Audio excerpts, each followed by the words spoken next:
Bonjour à tous, bienvenue dans 85 chrono, l'agenda, dernier numéro de la saison, émission un peu spéciale. Vous voyez, nous sommes sur les pontons de Port-Olona au Sable d'Olonne à l'occasion de la deuxième édition de la Vendée Arctique.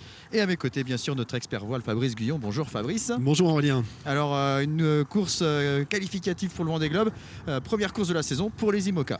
Alors effectivement, première course qualificative en tout cas pour le Vendée Globe 2024. Cette Vendée Arctique les Sables, vous l'avez dit Aurélien, deuxième édition. On se souvient, la première édition imaginée par la classe IMOCA en 2020, co-organisée avec le département de la Vendée et la ville des Sables d'Olonne. Ça c'était pour pallier aux annulations d'événements de courses au large liées au Covid. Cette course a beaucoup plu aux skippers, donc la décision a été prise tout simplement de poursuivre l'organisation de cet événement. Un parcours atypique, le Tour d'Islande, 3500 000 qui attendent les 25 skippers présents ici au Sable d'Olonne qui prendront ce départ dimanche prochain, le 12 juin. 25 skippers qui seront tous, on l'espère, sur la ligne de départ du prochain Vendée Globe. Et parmi ces 25 skippers, eh bien, il y a lui, le Sablais, bien sûr, Arnaud Boissière, Caline, donc skipper de l'ami Caline. Bonjour Arnaud. Bonjour, ça va bien? Très bien. Et vous? C'est justement ma première question. Comment vous vous sentez là, à quelques jours du départ de cette course qu'on disait, comme on disait avec Fabrice, atypique? Bien, écoute, ça fait plaisir de voir du monde sur le ponton Vendée Globe et voir du public, donc super bien, je suis prêt, j'ai hâte d'y aller. Alors hâte d'y aller Arnaud, avec une fois de plus un nouveau bateau. Est-ce que tu peux nous dire quelques mots justement de ce bateau, l'ex-initiative de Sam Davis? Ouais, c'est l'ancien initiative cœur de Samantha Davis que j'ai racheté l'hiver dernier. J'ai ramené le bateau avec Samantha et Nicolas Luneven de Martinique jusqu'au Sable en 10 jours, assez rapide, et puis on l'a mis en chantier juste à côté chez nous là, et il est devenu de rouge et blanc à jaune et bleu.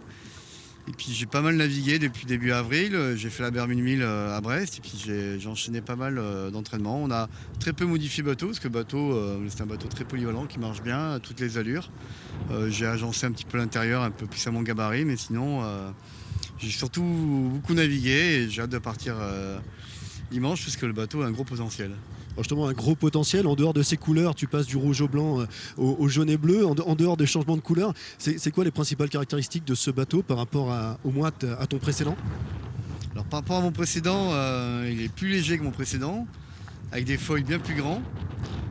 C'est pas le même architecte, c'est Guillaume Verdier qui a dessiné le bateau. L'avant du bateau est beaucoup plus volumineuse, pas aussi volumineuse que Bureau Vallée, mais quand même il y a plus de volume. Donc le bateau est plus puissant, tout en étant maniable, puisque le mât est relativement petit par rapport aux autres, tout en restant humain par rapport à des grosses machines de guerre comme Charal. Donc le bateau est probablement le plus léger de la flotte, ce qui est avantageux dans le petit temps.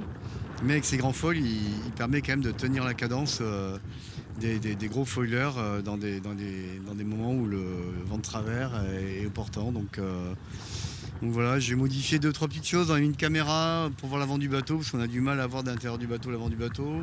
Une caméra sous-marine aussi pour voir la quille. Voilà, quelques petites choses, mais plus du confort du quotidien. Alors, tu parles de différentes allures du bateau, de certaines conditions dans lesquelles le bateau marche mieux, ou tout du moins aussi bien que les autres. Justement, quelles sont les conditions auxquelles tu t'attends là sur la Vendée Arctique les Sables, ces mers du Grand Nord? Mais je m'attends à quelque chose dont je m'attends pas. C'est quelque chose qu'on n'a jamais fait. On sait qu'on va avoir du vent de face, on sait qu'on va forcément avoir du vent fort, parce que déjà en mer d'Irlande c'est costaud. Là on va encore plus haut. Là actuellement il fait 4 degrés là-haut. Donc contrairement à ce printemps qui nous arrive en Vendée, là-haut il va faire froid. Probablement du vent fort de face. Et puis c'est toujours la contrainte de contourner une île. Quand on contourne déjà l'île-Dieu, c'est compliqué, il y a des cailloux, il y a des perturbations. Là, l'Islande, c'est encore plus grand. Il y a des fjords, il y a des petites îles isolées, donc c'est très complexe. Donc, avec Gérald Mévénard qui m'aide sur tout ce qui est performance et tout ce qui est météo, on va regarder ça de plus près. Parce que c'est vrai que c'est un peu intriguant, mais c'est chouette aussi ce côté-là, c'est le côté découverte. Il n'y a aucun des marins qui sont là qui peut prétendre avoir déjà fait. Donc du coup, c'est pas plus mal. Francis Le Goff, en présentant cette course, parlait d'excitation, mais aussi un peu de crainte en tant qu'organisateur. Est-ce qu'il y a un peu de crainte aussi du côté des skippers? Ouais, il a raison, moi je préfère être à ma place qu'à la sienne. Nous on l'écoute, on faut là-haut, on y va. Mais ouais, il y a de la crainte, oui, mais il y a de la crainte comme n'importe quelle course en solitaire. Quand on part en solitaire, il y a toujours un peu de crainte. L'excitation liée à la crainte, c'est l'adrénaline, ça qui nous fait envie d'y aller. Là, on ne sait pas tout à fait où on va, donc c'est encore plus excitant ou inquiétant. Mais on va pas non plus jouer à la roulette russe. Donc voilà, mais c'est chouette, il y aura une nuit blanche, on va pas faire nuit du tout. On sait qu'il y a des présences de baleines dans le coin aussi. Il peut y avoir quelques petits icebergs. Mais aujourd'hui, avec les moyens qu'on a, les satellites et tout, on peut les détecter. Donc Francis Goff, la direction de course, est là pour nous amener là-haut, mais tout en ayant la sécurité. Et puis pareil, tout le monde aura un œil sur la météo. Christian Dumas s'occupe aussi de la météo de la course. Il connaît bien le Nord aussi, donc voilà, mais ça va offrir du gros jeu en tout cas. Ça, c'est chouette, quoi. Et c'est ça qui est bien, quoi. Ça peut laisser la place à tout le monde. Justement, vous partez dans quel état d'esprit, avec quel objectif sur cette Vendée Arctic? Déjà, l'objectif, c'est finir le parcours, parce que c'est qualificatif pour le Vendée Globe, c'est quand même pas rien. Mon objectif personnel, c'est faire Darmody premier. Écoute, j'ai fait 12e à la Bermude, avec un peu de regret, parce que j'étais dans un paquet pour faire entre 7 et 12. La veille au soir, j'étais à vue avec le 7e. Voilà, maintenant, il faut que je fasse Darmody premier. Bien, merci beaucoup Arnaud, bon vent pour cette deuxième Vendée Arctic puisque vous étiez déjà là en 2020. Dans un instant nous serons avec un skipper qui lui va la découvrir cette Vendée Arctic, c'est Sébastien Marset. Mais avant cela je vous propose de découvrir les premiers rendez-vous sportifs du week-end. En football, les finales des Coupes des Pays de la Loire auront lieu au Poiré-sur-Vie samedi. Le stade de l'Idenière accueillera 6 finales des U15 aux seniors de 10h30 à 20h. Henri Coquet, 21e et avant-dernière journée de National 1 Élite. La Vendéenne reçoit Coutras samedi à 20h30 à la salle de l'Angelmière. Match capital pour la 3e place. De la gymnastique de vendredi à dimanche au Vent d'Espace avec les finales du top 12. Les 4 meilleurs clubs français en gymnastique artistique féminine et masculine seront réunis. De la course à pied avec la 25e édition des Côtes Pouzogèses, ce sera samedi à partir de 16h30 avec des courses enfants, une course populaire de 5 km et le trail des Venelles et Sentiers de 13 km, un événement organisé par l'ABV Pouzauges. Et puis toujours en course à pied, une nouvelle épreuve, la Tricomtaise, avec une formule originale par équipe de 3 sur une boucle de 5 km. La première se fait à un seul coureur, la deuxième à 2 coureurs, puis la troisième à 3 coureurs. Ça se passera au complexe sportif de la Chaise-le-Vicomte. De retour sur les pontons de Port-Olona au Sable-d'Olonne, donc à l'occasion de cette deuxième Vendée Arctic. Nous étions tout à l'heure avec Arnaud Boissière. Nous sommes maintenant avec Sébastien Marset, skipper Cap Agir Ensemble. Bonjour Sébastien. Bonjour à tous. Alors c'est la deuxième participation pour Cali pour Arnaud Boissière. Vous, par contre, c'est une grande première en solitaire en IMOCA. Effectivement, la première c'était sur la Guyader Bermude 1000 Race. Là c'est ma deuxième course en solo sur mon bateau que j'ai acquis au mois de mars. Donc ça reste quand même tout frais et puis surtout tout frais avec ce parcours qui va nous emmener vers le cercle polaire, quoi. Alors toi Sébastien, tu feras partie des bisus du prochain Vendée Globe. Mais par contre, tu n'es pas un bisu du Tour du Monde puisque tu as réalisé déjà plusieurs Tours du Monde. Tu veux nous dire quelques mots de ton parcours, ce qui t'amène aujourd'hui ici ? Eh bien oui, effectivement, j'ai eu la chance de faire 3 tours du monde à la voile, dont 2 Volvo Ocean Race, dont une victoire avec Franck Camas et puis un trophée Jules Verne, donc ce tour du monde en équipage sans escale sur les maxi trimarans. Donc effectivement, le concept du tour du monde à la voile, c'est quelque chose qui me parle, qui me tient à cœur et c'est dans mes tripes, quoi, en fait. Et puis le Vendée Globe, tu le connais bien parce que sur la dernière édition, tu étais le boat captain de Romain Thanasio. Ouais, effectivement, j'ai accompagné Romain sur la précédente édition du Vendée Globe, alors sur un rôle multicasquette, boat captain, team manager, co-skipper, skipper suppléant. Donc j'ai vécu ça d'assez près, jamais en tant que skipper et porteur de projet, donc c'est ça la grande nouveauté. Alors justement, porteur de projet, on voit ton bateau, c'est l'ancien bateau de Clément Giraud, avec lequel il a terminé la dernière édition du Vendée Globe. C'est quoi les difficultés aujourd'hui pour un jeune skipper qui arrive sur ce parcours IMOCA? C'est quoi les principales difficultés pour toi? Ce qu'on voit assez peu, c'est qu'il y a toute une gestion de projet, il y a toute une entreprise derrière. C'est une petite PME, c'est une PME que je dirige aujourd'hui avec une équipe qu'il faut faire tourner. Pour la faire tourner, on a besoin de partenaires. On cherche des partenaires sur ce beau bateau qui est qualifié pour la route du Rhum, qui fait partie des 4 projets les plus qualifiés à date en vue du Vendée Globe 2024. Donc on a un projet qui est accessible, qui est humain et qui a aussi un fort engagement sociétal à travers ce club de partenaires, ce collectif qu'on a baptisé Cap Agir Ensemble. Alors revenons à la course, Vendée Arctic les Sables. Pour toi, on l'a dit, tu connais bien les mers du Sud, les mers du Nord un peu moins. Quelles sont tes attentes justement? Qu'est-ce que tu vas chercher sur cette course? Ce que je vais chercher sur cette course, c'est la course au large en elle-même, c'est une compétition. C'est une compétition, mais c'est aussi une expérience à part entière de navigation dans des zones parfois très reculées. J'ai le souvenir d'avoir tiré des bords le long de la côte pakistanaise ou le long de la côte vietnamienne. Là, on va faire le tour de l'Islande. Franchement, c'est une zone inconnue. On va voir des paysages. C'est ça aussi, la course au large, c'est des moments en mer qui sont inouïs, quoi. J'ai des souvenirs de contournement de l'archipel du Cap-Vert, de dingue. Et je pense que cette Vendée Arctique, elle va nous emmener ce lot d'expériences maritimes de dingue, parce qu'on va passer au pied des glaciers quand même, quoi. Et c'est vrai qu'on a du mal à le croire, Aurélien, mais on a entendu aussi tout à l'heure Arnaud Boissière nous le dire, ça va être une découverte. On va encore découvrir des contrées dans le cadre de cette course. Ah bah complètement, aujourd'hui moi je me dis comment tu peux te préparer au mieux à ce parcours qui est quand même inédit. Franchement ça peut paraître bête, mais ça commence par aller chercher sur la page Wikipédia Islande, quoi. et apprendre ce type de renseignements et ensuite à regarder un peu la topographie des lieux. C'est bête, mais c'est la réalité, quoi.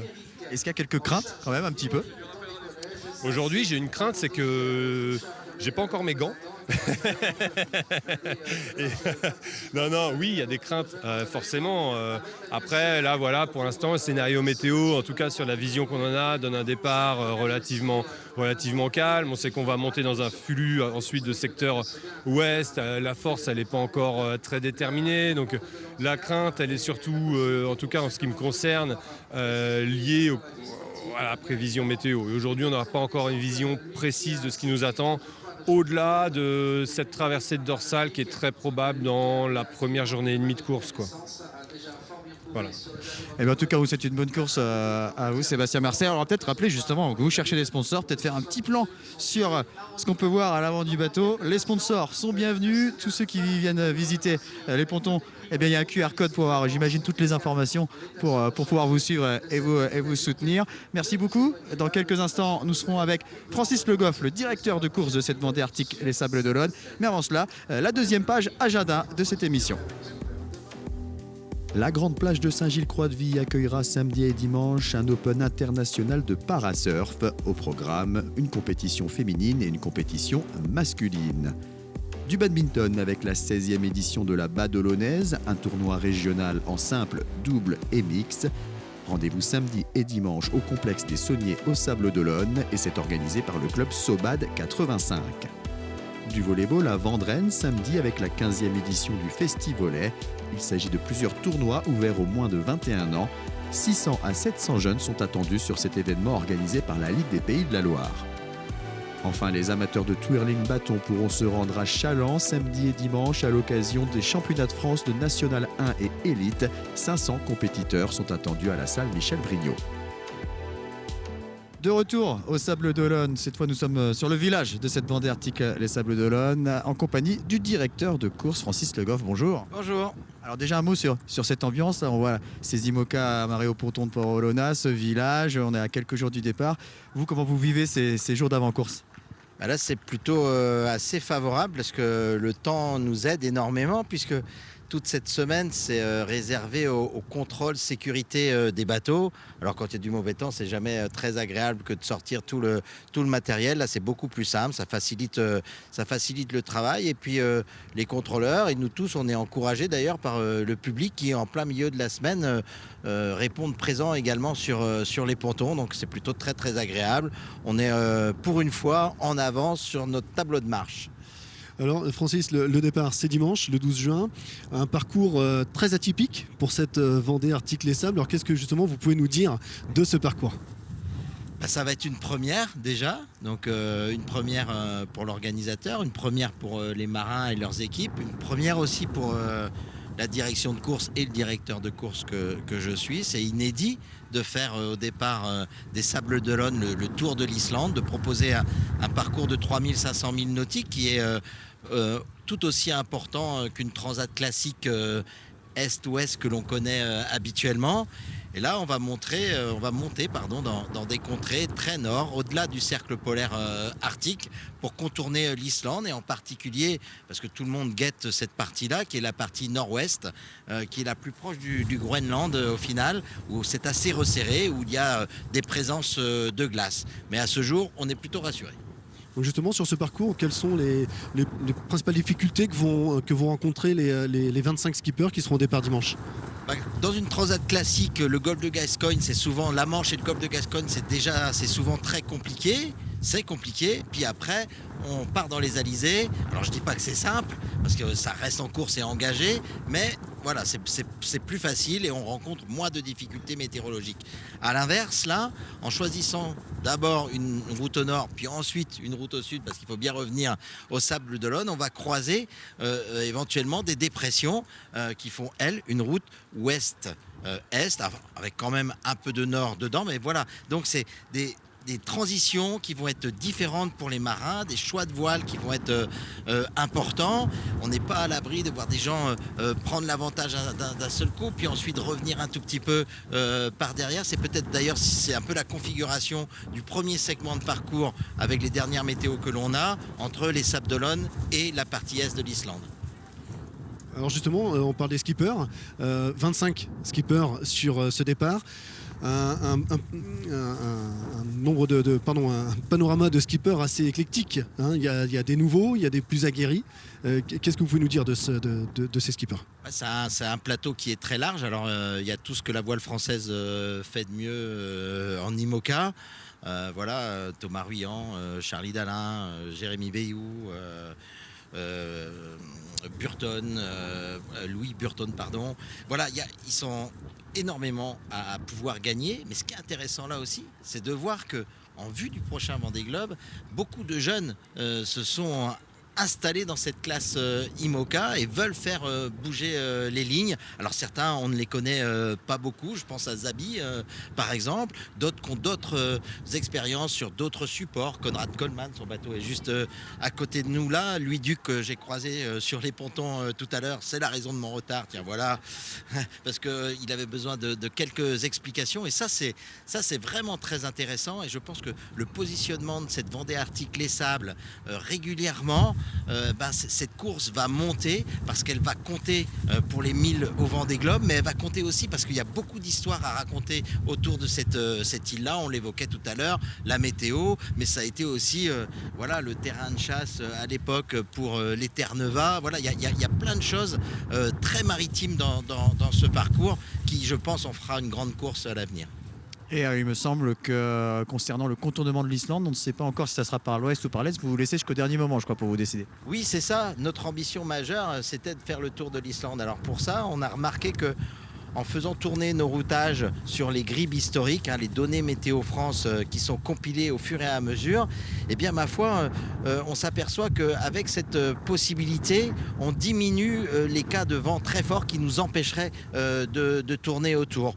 Mais pour l'instant, le choix préféré, c'est quand même de le contourner dans le sens anti-horaire, en commençant par la partie est, parce qu'il y a moins d'incertitude sur la météo. On sera encore sur un temps assez court, alors que si on commençait par aller chercher la bouée virtuelle qui est dans l'ouest de l'Atlantique, ça rallonge d'autant le temps pour aller contourner l'Islande, avec là des risques plus importants sur les incertitudes météo.